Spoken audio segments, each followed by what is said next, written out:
Сәлеметсіздер ме? Бүгін бізде математика 4-ші сынып 77-ші сабақ қозғалысқа берілген есептер.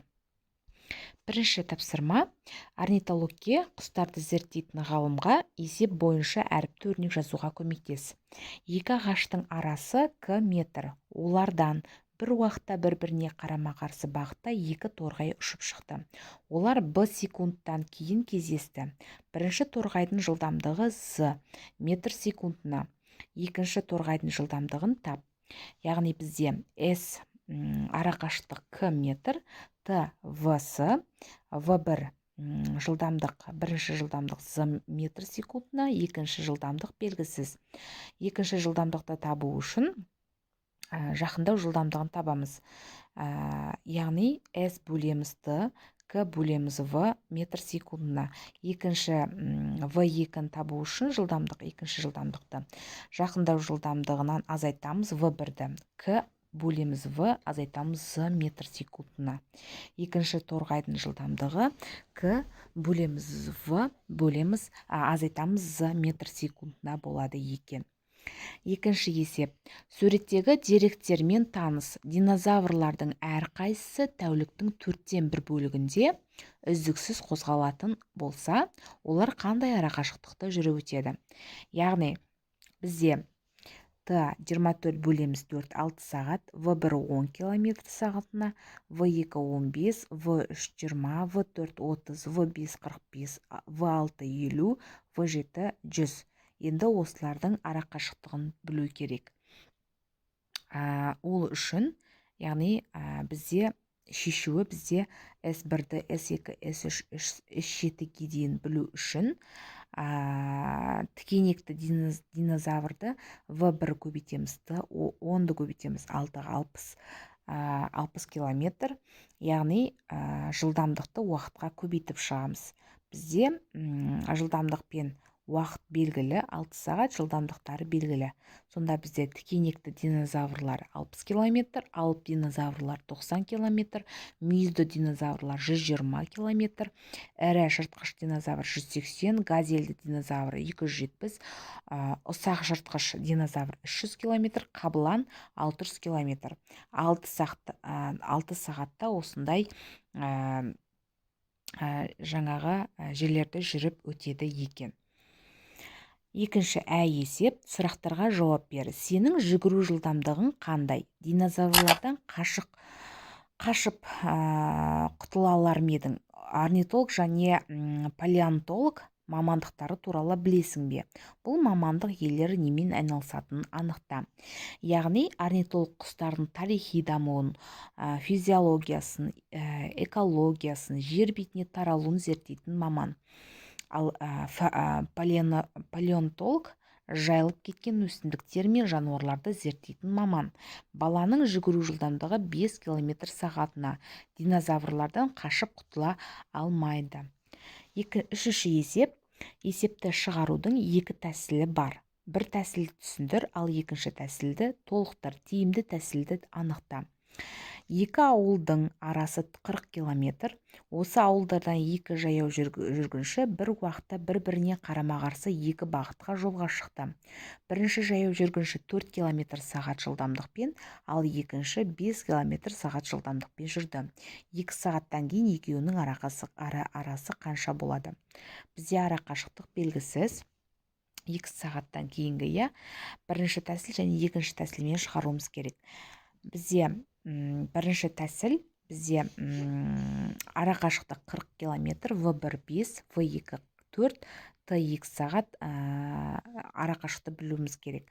5-ті 2-ге көбейтеміз сағатқа, 10 км бірінші жаяу жүргінші жүрген жолы, 4-ті көбейтеміз 2, 8, екінші жаяу жүргінші, 10-ды қосамыз 8, 18, екі жаяу жүргіншінің жүрген жолы, 18-ді 40-қа қосамыз 58 км жүргіншілердің арақашықтығы болады екен. Екінші тәсіл: 4-ке 5-ті қосамыз 9 км сағатына, қашықтау жылдамдығы. Яғни бізде v1 мен v2-ні таптық. 9-ды көбейтеміз 2-ге 18 км, екі жаяу жүргінші жүрген жол, 40-ты қосамыз 18, 58 км жүргіншілердің арақашықтығы. Жауабы 2 сағаттан кейін екеуінің арасы 58 км болады екен. Төртінші есеп: Арасы 40 километр болатын екі ауылдан бір уақытта екі шаңғышы бірінен бірі қарама-қарсы екі бағытқа шықты. Біреуінің жылдамдығы 10 км сағатына, екіншісі 12 км сағатына. Олардың арасы 2 сағаттан кейін қандай болады? Өрнектерді нені білдіретінін түсіндір дейді. Яғни В1 жылдамдықтар белгілі, екі жылдамдық, уақыт белгілі, арақашықтық белгілі, қашықтау жылдамдығы табуымыз керек. Яғни бірінші 10-ға көбейтеміз 2-ні, 20 км бір шаңғышын жолы. 12-ні 2-ге көбейтеміз 24 км екінші шаңғышын жолы. S1-ді S2-ге көбейтеміз. Яғни 20-ны 20 қосамыз, 20-ны 24, 44 км ортақ жол екеуінің. Қашықтау жылдамдығы және ортақ жол қашықтау жылдамдығын табу үшін жаңағы арақашықтығын S ортақ жолды қосамыз, S-қа 44 қосамыз 40, 84 км. Шаңғышылардың арақашықтығы 84 км-ға тең екен. Өрнек болатын болса, 10 жақшаны ашамыз, 10 қосамыз 12, көбейтеміз 2, 44 км. 10 қосамыз 12, көбейтеміз 2, қосамыз 40, 84 км екі шаңғышының арақашықтығы екен. Төртінші есеп, сызбаны қара және ол бойынша кері есеп құрастыр. Бізде В1 белгілі, уақытымыз 2 сағат, В2 10 км сағат. Арақашықтығы екеуін 84 км. Қанша сағаттан кейінгі арақашықтығы белгісі, 2 сағаттан кейінгі арақашықтығы белгісіз. Өрнекті бізде дәл осы түрде бұл төртінші есепке, бірінші есепке ұқсайды.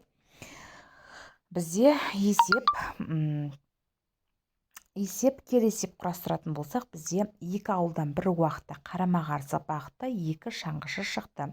Біреуінің жылдамдығы 10 км сағат, ал екіншісі 12, 2 сағаттан кейін олардың арақашықтығы 84 км болады. Екі ауылдың арақашықтығы қанша? Бізде кері есеп бойынша 10 қосамыз 12, көбейтеміз 2, 44 км сағат. Қашықтау жылдамдығы. Екіншісі 84 азайтамыз. Жақшаны ашамыз, 10 қосу 12, көбейтеміз 2, 40 км. Екі ауылдың арасы болады екен. Төртінші есеп, сызбаны қара және ол бойынша кері есеп құрастыр. Бұл жерде бізде В1 белгілі, В2 белгілі, Т белгілі, екі ауылдың арасы белгілі, S белгілі. Бұл жерде В1 белгісіз бізде, қарап отырсақ, кешіріңіздер.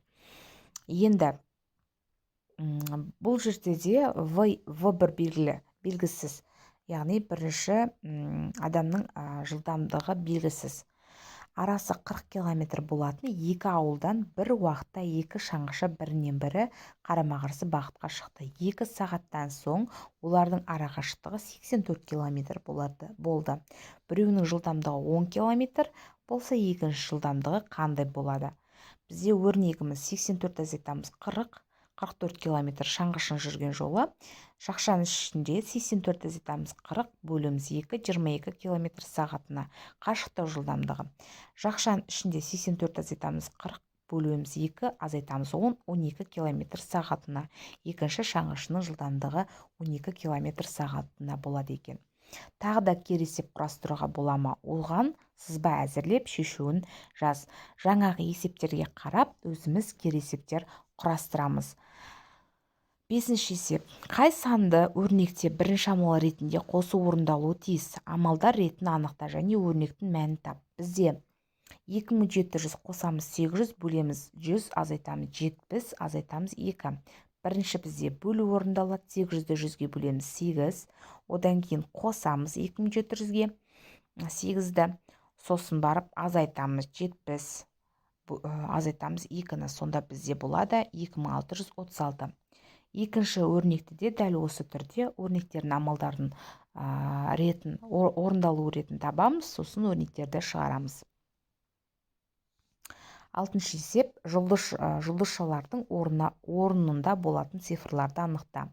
Бізде 576-ны азайтамыз. Қандай саннан 576-ны азайтқанда 5843 қалады. Яғни біз оны білу үшін 5843-ке 576-ны қосу арқылы біз осы санды біле аламыз. 6419 шығады екен, иә. 3471-ге қандай санды қосқанда 34083 шығады. Дәл осы түрде біз біле аламыз. 34083-тен 3471-ді азайту арқылы біз бос төрткөздерді біле аламыз. 7-ші есеп. Ойлан және жауап бер. Әлия, Айна және Сәуле үшеуі бір мектепте бірақ әртүрлі сыныпта оқиды. Бірінші, екінші және үшінші Әлия өткен жылы Айна оқыған сыныпқа көшті. Қыздардың әрқайсысы қай сыныптарда оқиды? Яғни Әлия екінші сыныпта, Айна үшінші сыныпта, Сәуле бірінші сыныпта оқиды екен. 8-ші есеп. Есеп бойынша сызба мен өрнек құр. Екі қаланың арақашықтығы В километр. Олардан бір уақытта бір-біріне қарама-қарсы бағытта екі автокөлік шығып, Т сағаттан кейін кездесті. Бірінші автокөлік жылдамдығы В километр сағатына, екінші автокөліктің жылдамдығын тап.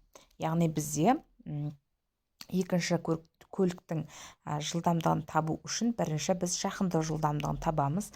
В тең S бөлеміз Т.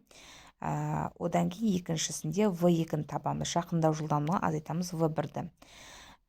Сол кезде бізде өрнегіміз шығады екен. Яғни өрнек құрып, өрнектің мәні шығады.